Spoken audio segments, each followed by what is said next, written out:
अब गाइज ये वाली जो चीज़ थी हमारी क्या हो गई है, कंप्लीट हो गई है। वेदर समरी में मैंने सारी चीज़ें दे दी कि कौन कौन सी चीज़ें हमारी सेट होनी है एंड शो होनी है। अब गाइज यहाँ पे आई थिंक थोड़ा सा कॉम्प्लिकेट हो चुका है। आप सोच रहे हो कौन सी चीज़ हमारी शो होनी है, कौन सी कैसे दिख रही है। तो इस चीज़ का हमेशा ध्यान रखना गाइज। यहाँ पे हमने क्या दिया, प्रोजेक्शन दिए कि कौन कौन से हमारे कॉलम हैं।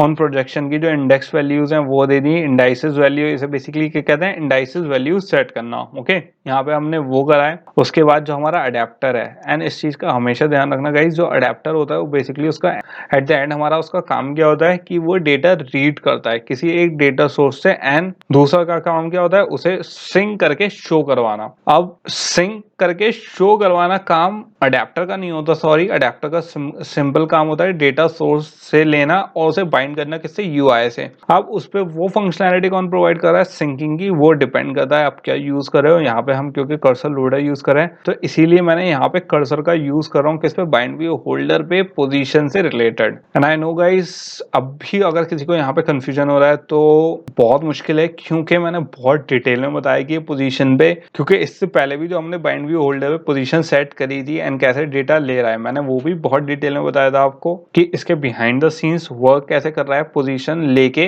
तो होपफुली गाइस यहाँ पे आपको इतना कंफ्यूजन ना हुआ हो, क्योंकि यहाँ पे हमने क्या करा है, डिस्क्रिप्शन सेट करा है इसका, एंड पूरा डिस्क्रिप्शन मैंने अच्छे से पार्ट्स में बता दिया है आपको। अब यहाँ पे जो हमारा अडेप्टर है हम उस पर सेट कर सकते हैं, कौन सा है हमारा, फोरकास्ट, हमारा है guys forecast adapter view holder. Okay, तो हमने यहाँ पे व्यू होल्डर पे सेट कर सकते हैं क्या, हमारी वेदर समरी। तो यहाँ पे मैं क्या कर दूंगा, वेदर समरी सेट कर दूंगा। तो गाइस यहाँ पे सेट कर देते हैं हम किस पे, हमारा एम वेदर टेक्स्ट व्यू है। एम वेदर टेक्स्ट व्यू पे क्या कर सकते हैं, मैं सेट कर सकता हूँ यहाँ पे सेट टेक्स्ट, एंड यहाँ पे गाइस आप देख सकते हो कौन सी आ रही है मेरे पास, सेट टेक्स्ट आ रही है, करेक्टर सीक्वेंस। ओके, तो मुझे क्या चाहिए, करेक्टर सीक्वेंस चाहिए, क्योंकि हम क्या कर रहे हैं, स्ट्रिंग सेट कर रहे हैं। एंड स्ट्रिंग सेट कर दिया मैंने क्या, यहाँ पे वेदर समरी। अब गाइस क्योंकि यहाँ पे टेक्स्ट व्यू तो अब हमें नहीं लेना, अब क्योंकि हमें वेदर समरी ही सेट करनी है, तो ऐसा कर लेते हैं, इसके नेम को भी चेंज कर लेते हैं। यहाँ पे अगर आप नीचे जाओगे तो हमारा जो फोरकास्ट व्यू होल्डर था, जो रिसाइकलर व्यू को एक्सटेंड कर रहा था, राइट, तो उसके टेक्स्ट व्यू को हमने क्या ले रखा था, यहाँ पे वेदर टेक्स्ट व्यू ले रखा था। तो ऐसा करते हैं गाइस, इसका यहाँ पे क्या करेंगे, पब्लिक डिलीट कर देते हैं एंड सिंपली इसे क्या कर देते हैं, वेदर समरी ही सेट कर देते हैं। ओके, एंड गाइस यहाँ पे क्योंकि हमने अब क्या कर दिया, वेदर समरी कर दिया, तो यहाँ पे भी क्योंकि हमारा टेक्स्ट व्यू यहीं पे सेट हो रहा है ये वाला,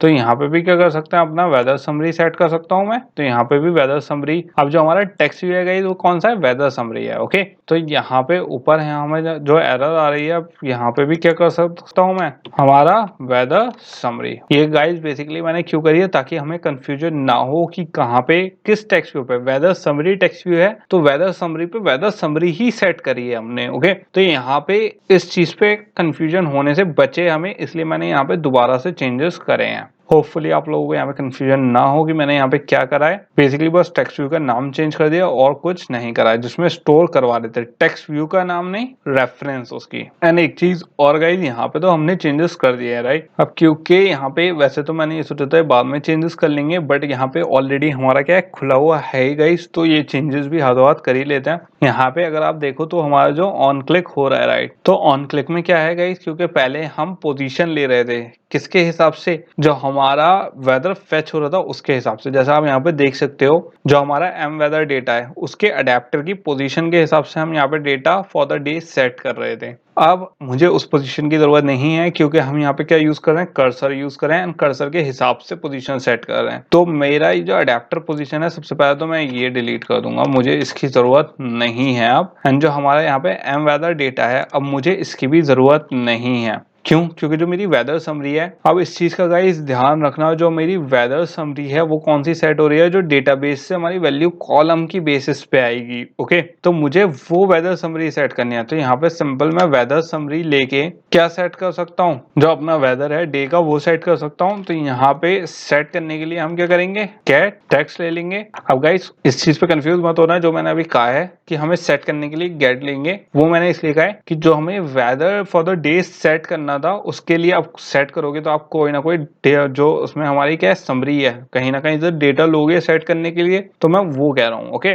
ना कि सेटर मेथड, इसमें कंफ्यूज मत होना कि मैंने यहाँ पे सेटर का है तो सेटर मेथड की बात कर रहा हूँ, नहीं, मैं यहाँ पे डिफरेंस गाइज दोनों समझ लेना। यहाँ पे मैं बेसिकली कह रहा हूँ जो डेटा हमें सेट करना है, पहले हम क्या कर रहे थे, वेदर की पोजीशन, जो अडेप्टर की पोजीशन थी, अडेप्टर को पोजीशन कौन सी दे रहे थे, क्योंकि गाइज इस चीज का हमेशा ध्यान रखना, मैं इसीलिए बार बार रिपीट कर रहा हूँ कि अडेप्टर सिर्फ हमारा क्या काम करता है, जो सोर्स होता है उससे डेटा फेच करता है। तो बेसिकली पहले जो हो रहा था गाइज, यहाँ पे हमारी ऑलरेडी वेदर पोजीशन थी, ऑलरेडी एक मेथड था वेदर, जहां से हम क्या कर रहे थे, जो हमारा अडेप्टर था उसकी पोजीशन सेट कर रहे थे ताकि हम वहां से अपने अडेप्टर में क्या कर सकें, डेटा फेच कर सकें। अब क्योंकि गाइस हमें नहीं चाहिए वहां से डेटा फेच करें, मतलब मुझे नहीं चाहिए जो हमारा जेसन से डेटा आएगा वो डायरेक्टली अब अडेप्टर में सेट हो, मुझे चाहिए जो मेरा डेटाबेस वाला डेटा है, राइट, जो डिस्क्रिप्शन में हमने लिखा है। इसीलिए हम क्या यूज कर रहे हैं, वेदर समरी लिख रहे हैं, ताकि उसमें गेटर मेथड यूज करके उसका जो टेक्स्ट है, क्योंकि अगर आपको याद हो गाइस यहाँ पे हमारा किस टाइप में, स्ट्रिंग टाइप में है, तो यहाँ पे भी हम क्या फेच कर रहे हैं, स्ट्रिंग टाइप में। अब आप कहोगे ये जो हमारा स्ट्रिंग है वेदर फॉर डे, ओके, ये तो स्ट्रिंग टाइप में है, लेकिन जो हमारा वेदर समरी है वो स्ट्रिंग टाइप में नहीं आएगा, वो किस में आएगा, गेट टेक्स्ट मेथड टाइप में आएगा। तो गाइज आप बिल्कुल सही सोच रहे हो, इसीलिए हम क्या करेंगे, यहाँ पे टू स्ट्रिंग से उसे कन्वर्ट कर देंगे ताकि हमारी कोई यहाँ पे एरर ना आए। तो यहाँ पे गाइज हमारी कोई और एरर नहीं है, कोई और चेंजेस नहीं करने। एक बार थोड़ा और ध्यान से देख लेते हैं कि यहाँ पे और कोई चेंजेस तो नहीं करने, हमें नहीं करने गाइस, ओके। तो इसे यहाँ पे क्या कर देते हैं, खत्म कर देते हैं। अब आगे बढ़ते हैं। भाई यहाँ पे तो हमारे सारे चेंजेस हो गए, ओके। अब किस में कर लेते हैं, नेक्स्ट चेंजेस किस में कर लेते हैं, हमारी जो गेट आइटम काउंट है, क्योंकि गाइस जितनी जगह हम डेटा फैच कर रहे हैं, जो हमारा एम वेदर डेटा है, जो हमारा कौन सा है, जो हम बेसिकली गए, जो हमारे वेदर कंटेंट से हम जेसन स्ट्रिंग वाला उससे जो कर रहे थे डेटा, वो वाला डेटा मुझे नहीं चाहिए, सिंपल डेटाबेस वाला डेटा चाहिए, ओके। तो गाइज यहाँ पे अगर आप देखोगे तो हमारा अगला मुझे चेंज यहाँ पे दिख रहा है, और जगह तो मैंने यहाँ पे चेंज कर दिया है सब जगह। जो हमारा यहाँ पे एम वेदर डेटा है, इसे क्या होगा, अब मुझे इसकी जरूरत नहीं है गेट आइटम काउंट की। इसका लॉजिक अब भी सेम है, लेकिन जो डेटा हम फेच कर रहे हैं वो हम यहाँ से फेच नहीं कर रहे हैं। हम कहाँ से देखेंगे, सिंपल अपना एम कर्सर से देखेंगे। अगर ये 0 है तभी ये रिटर्न करेगा। और कर्सर की क्या होती है गाइस, लेंथ नहीं होती है, काउंट होती है, हमेशा इस चीज को ध्यान रखना, ओके। तो यहाँ पे हमारा क्या आ जाएगा, एम कर्सर आ जाएगा, और यहाँ पे क्या आ जाएगा, गेट काउंट मेथड आ जाएगा। अब गाइज इस चीज का हमेशा ध्यान रखना, आप इसे ऐसे भी लिख सकते हो, थोड़ी सी शॉर्ट फॉर्म में भी लिख सकते हो, सिंपल, कोई इशू नहीं है। आप इसे ऐसे भी लिख सकते हो, तब भी इसका लॉजिक होगा वो भी सेम रहेगा। मैंने थोड़ा सा इसलिए ऐसा लिख दिया, थोड़ा सा ज्यादा बेटर लग रहा है ये ऐसे देखने में मैं थोड़ा सा वैसे इसलिए लिखवाता हूँ ताकि, क्योंकि गाइस अभी तक आप थोड़े क्या थे, इनएक्सपीरियंस थे इससे पुराने वाले कोर्सेज में और अभी तक, लेकिन जो थोड़ा सा इजी तरीका होता है वो ये होता है, शॉर्ट हैंड है एक तरीका लिखने का। आपको जरूरत नहीं है कर्ली ब्रेसेस की यहाँ पे, तो जहाँ पे आप स्पेस बचा सकते हो वहां पे बचा लो ताकि ज्यादा कोड नीट लगे, ओके। अब गाइस यहाँ तक का तो हो गया हमारा चेंज कौन सा, गेट आइटम काउंट का। लेकिन अब आपको कौन सी चीज, एक चीज समझनी है कि गाइस यहाँ पे हमारा सेट, यहाँ पे एक चीज आप देखोगे, एम वेदर डेटा यहाँ पे भी यूज हो रहा है, राइट। तो ये वाला मेथड की अब मुझे क्या जरूरत नहीं है, लेकिन इसकी जगह पे अब एक मुझे दूसरे मेथड की जरूरत है। क्यों, आप ये समझो। अब गाइस मैंने जब आपसे कहा था हमारा यहाँ पे जो कर्सर है वो सब सेट हो गया है, डिस्क्रिप्शन सेट हो गया, गेट काउंट सेट हो गया है, कैसे हमें उसके व्यू ग्रुप सेट करने हैं वो सेट हो गया है, इन्फ्लेट करवा दिया है हमने उसे, एंड यहाँ पे जो क्लिक हैंडल करना है वो भी मैंने सेट करवा दिया है, ओके।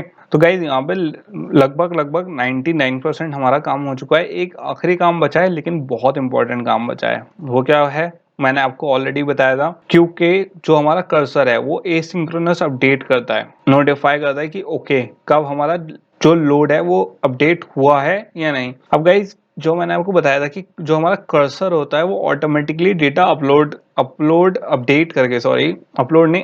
करके कैसे हमारे सिस्टम को बताता है कि ठीक है ये वाला जो सेट ऑफ डेटा था ये कंप्लीट हो चुका है। तो गाइज ये मेथड हमारा कौन सा होगा, swap cursor. And swap cursor basically क्या करता है कि जब मेन एक्टिविटी में जो हमारा मेन वर्क था, कौन सा वर्क था, जो हमारा डेटा अपडेट हो रहा था, जैसे ही वो फिनिश होगा वो हमारे कर्सर को क्या करेगा, नोटिफाई करेगा कि ओके अब तुम क्या कर दो, लिस्ट को अपडेट कर दो, क्योंकि डेटा क्या हो चुका है, अपडेट हो चुका है। तो यहाँ पे अब हमें क्या करना है, अपना स्वैप कर्सर डालना है ताकि हम क्या कर सके, अपने कर्सर को अपडेट कर सके। तो यहाँ पे गाइस सिंपल क्या कर लेते हैं, वॉइड स्वैप कर्सर, और यहाँ पे क्या कर लेते हैं गाइस, जो हमारा कर्सर है उसको कर लेते हैं न्यू कर्सर, ओके।